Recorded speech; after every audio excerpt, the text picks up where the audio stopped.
Before the video starts, if you guys do want to go and support me, if you enjoyed this video, be sure to go over to my Twitch channel and you can get my in-game charm right now just by subscribing. So with copper players, the number one thing that you need to get down is a sensitivity that you're comfortable with, that you can feel like you can control, track, and all of that. So what I'm going to do is I'm going to quickly show you how to find your sensitivity the best and fastest way possible. Also, I'm gonna explain some how to tweak your sensitivity, because even if you're bronze, silver, gold, I know a lot of people that are on on bad sensitivities and they don't even realize it. So I'm on PC right now, but I picked up a controller because I don't want to I want to go through the process completely with you guys. So as you can tell, I'm on 100. I'm not going to be able to control anything, so I'm just going to go all the way down. You can do this on PC or console. It doesn't matter if you're a controller or MNK. On console, I mean on PC, hopefully you shouldn't be using MNK on console unless you're a loser. But let's just say my sensitivity is 2460 on console, and that's my controller one-time scope. Seems like everything is... I'm just going to put everything down all the way right now. I'm moving left to right. Everything feels a little bit fast, but also a little bit slow. Now, when I try to control recoil, notice how I'm pulling down too much and the recoil is literally going down. That means that my sense is way too fast for me. So there's two ways that we can go about this.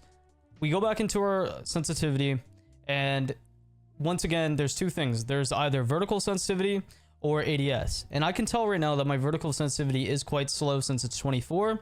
But it's the 1.5 times scope, which is on 96, which if you're watching this and it's next season, you're not going to see a 1.5 times scope because they're taking it out of the game, luckily.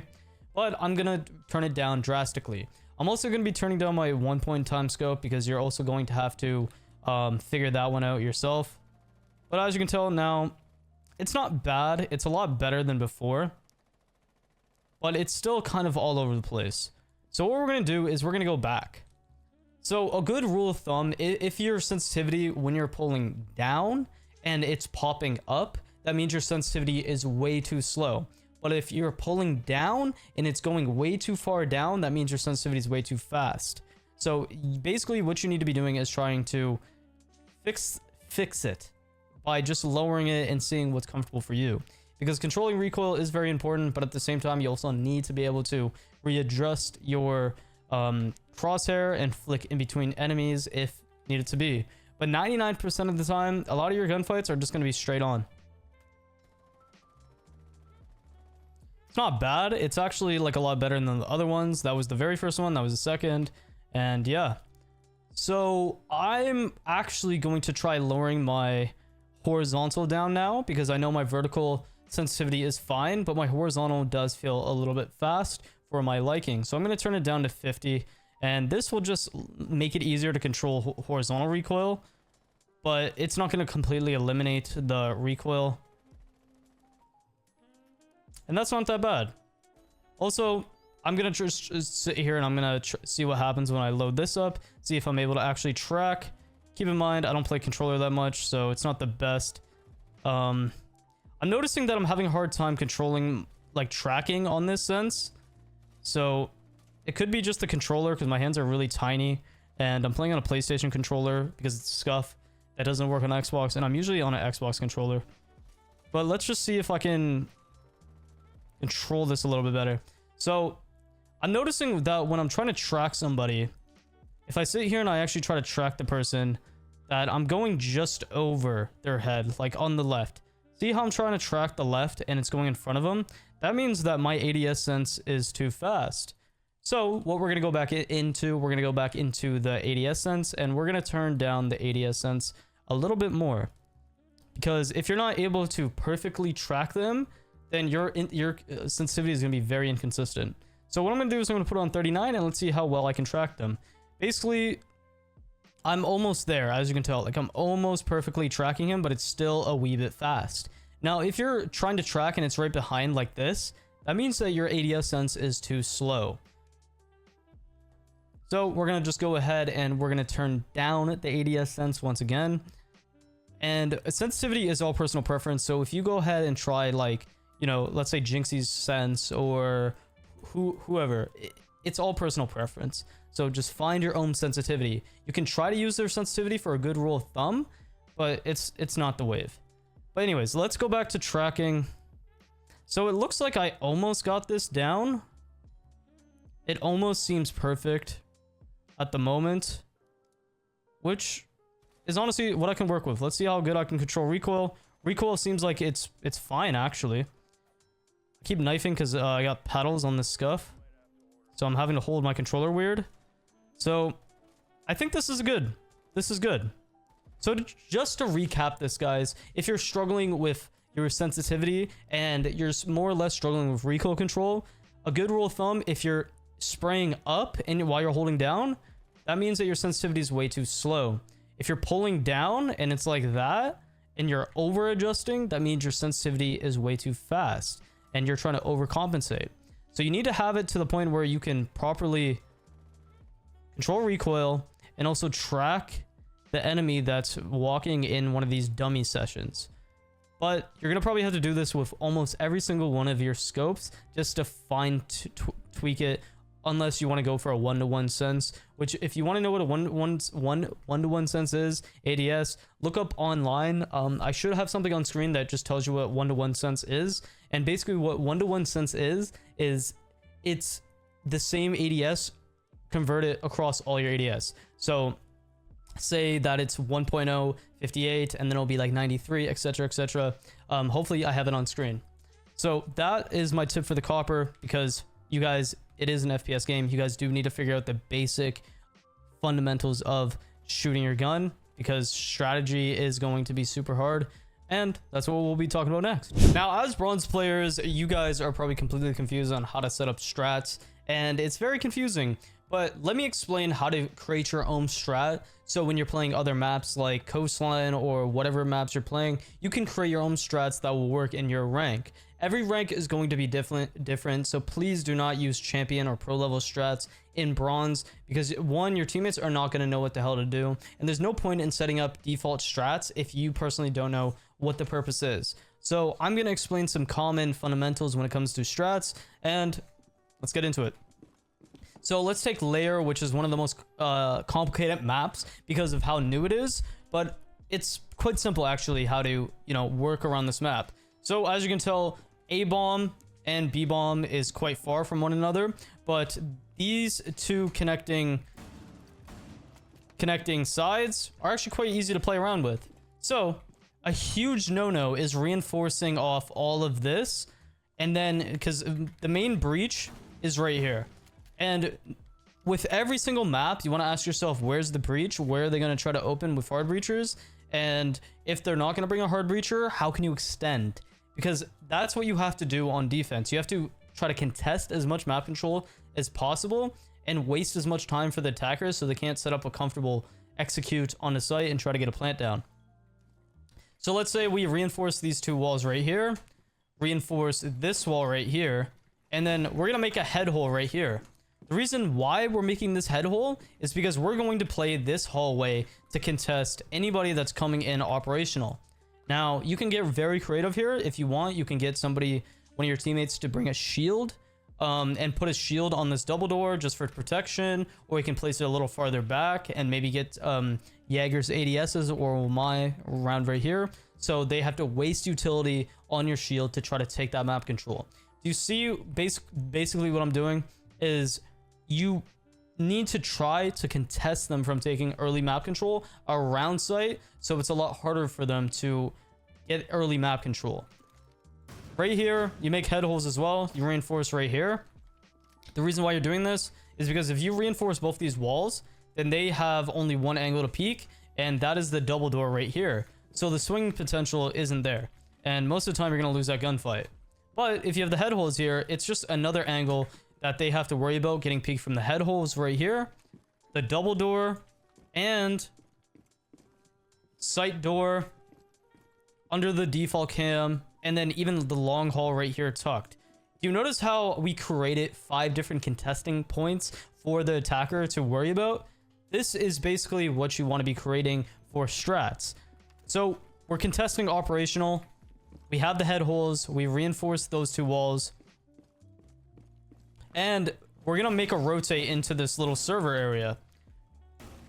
The reason why you're gonna be doing that is because what you're going to be doing is contesting the entire horizontal of the map, which means the same floor but just a round site once again. This is great because now they're gonna have a very hard time getting into the map. We're gonna make a rotate right here. We can reinforce this wall right here. I personally like to make a rotate in here and put feet holes right here. Once again, the reason why I'm doing this is because it's more angles that the attackers have to worry about. But if you're going to do this, you need to have somebody playing in this area, because if you have all this site set up, then there's really no point in just giving them that area. Once they just drone down, they're like, okay, they did all this for nothing. Reinforce right here. And the reason why you're making feet holes now is because if they try to get this extra angle on somebody that's in closet, they now have to worry about getting shot from their feet. And as an attacker, you're going to have to prone to get the same angle that the defenders have. Do you see what I'm doing? So we have a choke point over on operational. We have a rotation for the storage area. We have a rotation for server. And you're going to reinforce the wall beside this one just for cover. And what this creates is a long angle for the main breach that people usually jump into. So if they try to swing by, or even if they walk in sight, they have to worry about so many angles. They have to worry about the rotation, close. They have to worry about the long angle. They have to worry about the single wall right here with head holes. So there's just so much that they have to worry about, and they're going to be overwhelmed. That it's going to take them more time to try to drone out and try to use utility to clear you guys. From here, if you guys wanted to, you can make feet holes right here. The reason why you're doing this is if you have somebody playing main and they push back because they're too overwhelmed by the attacker, you can now, it's another angle that they have to worry about. You see what I'm basically explaining is, as defenders, you're creating as much annoyance for the attackers, so it's going to take them more utility, more drones, more time to get inside the map. Of course, there's going to be flaws with every single strat, guys, and this is just a quick little example. But I want you guys to go in a custom game and just go look at a map, like whether it's Coastline, Chalet, whatever your least favorite map is, or your least unknown map, and just sit in a custom game like this for like 10 minutes and try to think of strats. Because you'll become a way better player, you'll rank up faster just by doing stuff like this. This is a strat I made up the first day this map came out, and I win like 90% of my defensive rounds here just based off the strat, just because nobody knows how to attack. Like, people are lost puppies. So for silver players, I'm going to teach you how to get better, more efficient attacking rounds. And I feel like this is just more fitting, since bronzes, I explained how to set up a defensive strategy and create your own, so then you can better understand just defense. So on attack is something that a lot of players struggle with, even into diamond ranking. Yes, diamond. So if you guys can master attacking and practice good habits, you guys will automatically become way better players and get out of silver very, very quickly. So what I'm going to do is I'm going to show you a quick little clip of this defensive round where I'm in a 3v5, and I want you to think to yourself, why and how did the attackers lose this round? And then we're going to review it, and I'll give you some pointers.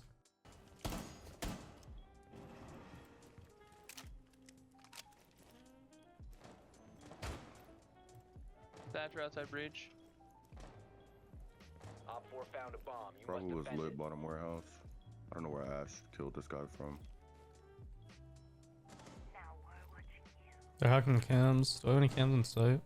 Yeah, I have a cam on you, Tubby. He might have walked in breach. I'm not gonna hold you. I think I heard a hop over. Yeah, they're in my warehouse now. There's two in IT. One's pushing my top blue. Garage down. Down top garage. Swinging IT door on your right Top side. blue dead. Going for the res top warehouse. That's fine. He's 50-50. Hard right of your wall. Picking I up believe he top was holding warehouse. out. Oh, you giving me to shoot? That's hard. Another one just walked in IT. Probably gonna be 20. Crouched on left side. One friendly operator Oh, remaining. behind me, blue. Still on IT door. Nice job, Liam.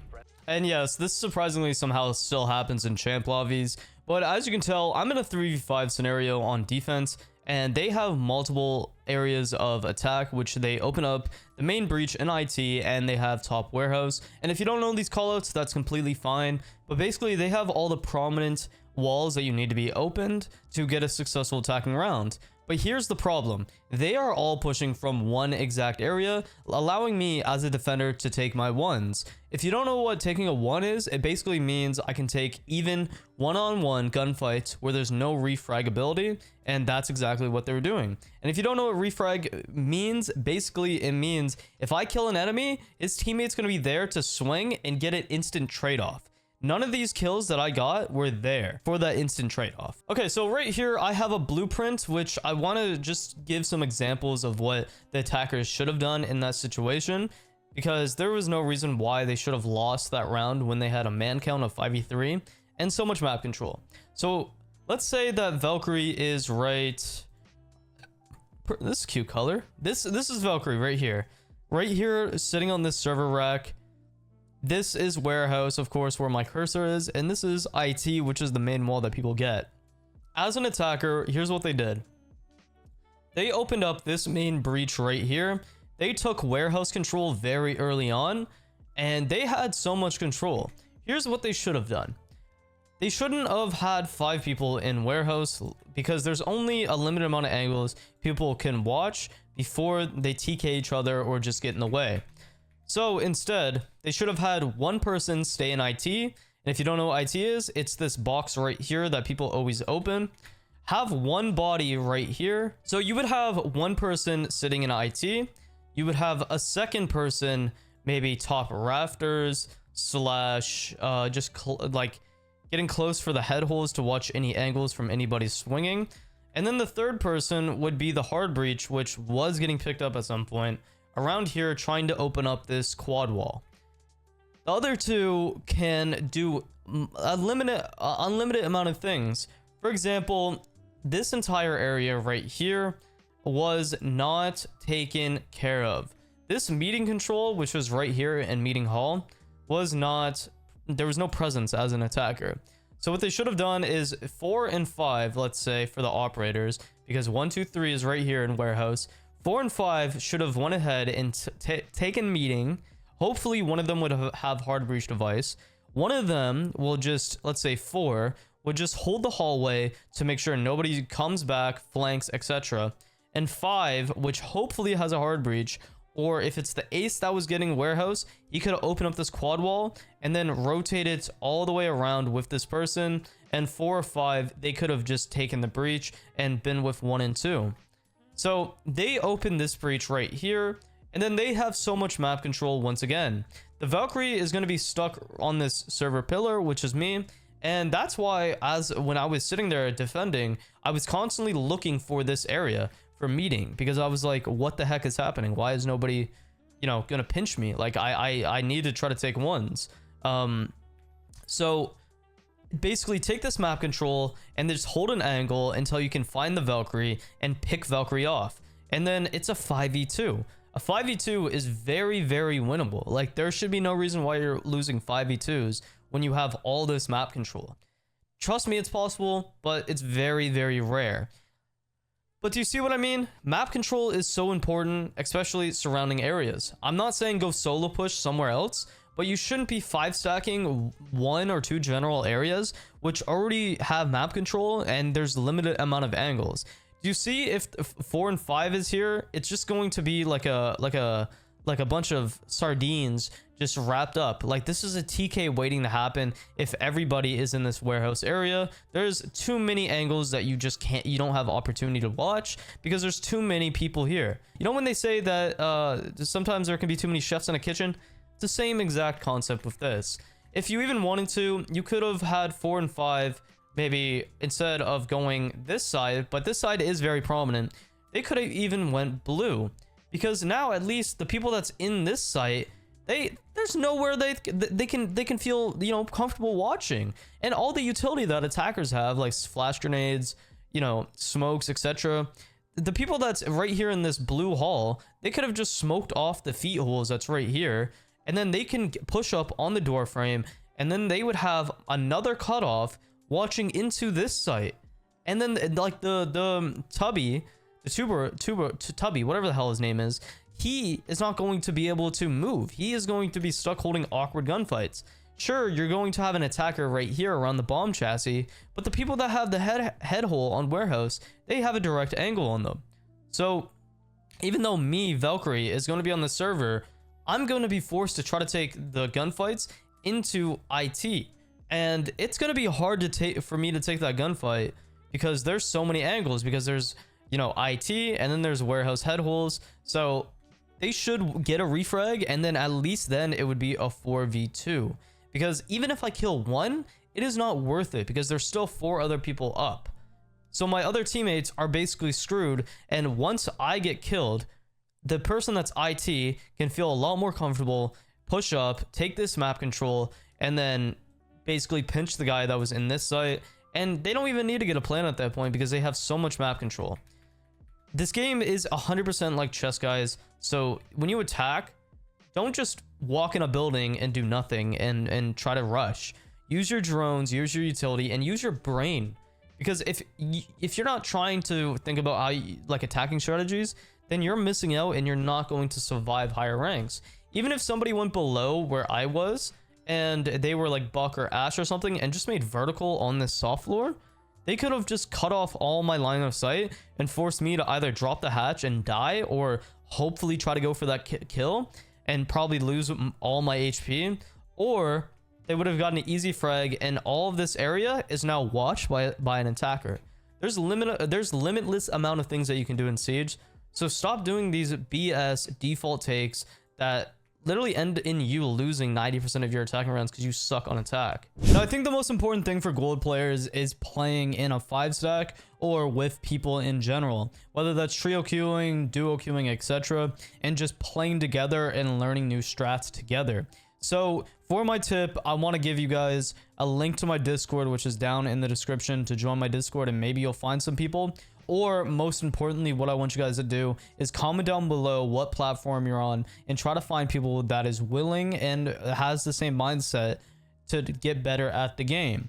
Because you need to learn with somebody else, because you can watch 50 of these videos, but it's going to be so hard to implement these things into your gameplay if you're not able to actually have friends and teammates to play with you, and then you can actually execute these strats and all this stuff. So please use the comments down below. I want Siege to thrive in the best way possible, and I want the players to enjoy their experience, because solo queuing is hell. For Plat players, I think something that's very important is practicing good mentals. Now, what I mean by this is having a good mindset, whether you're playing with randoms, 5-stack, etc.